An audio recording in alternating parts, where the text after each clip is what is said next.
இனி வீட்லயே பானிபூரி செய்யலாம் எல்லாரும். ஆச்சி பானிபூரி கிட்.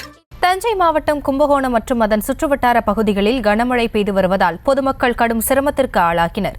இதுகுறித்த கூடுதல் விவரங்களோடு இணைகிறார் எமது செய்தியாளர் கார்த்திகேயன் விவரங்களை வழங்கலாம். வணக்கம் ஹாசினி.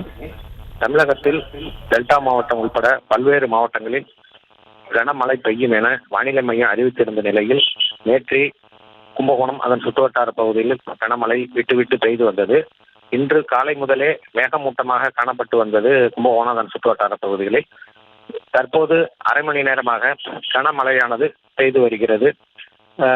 கும்பகோணம் மட்டுமல்லாது சோழபுரம், தாக்கோட்டை, நாச்சியார் கோவில், துக்காசி, திருச்சேரை, கூகூர், திருநாகேஸ்வரம் போன்ற கும்பகோணத்தை சுற்றியுள்ள பல்வேறு பகுதிகளில் கனமழையானது பெய்து வருகிறது.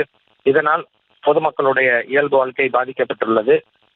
மேலும் கோடை சாகுபடியாக செய்யப்பட்டுள்ள உளுந்து பயிர் மற்றும் பருத்தி பயிர்கள் இந்த மழையினால் வீணாகும் என்று விவசாயிகள் கவலை அடைந்துள்ளனர்.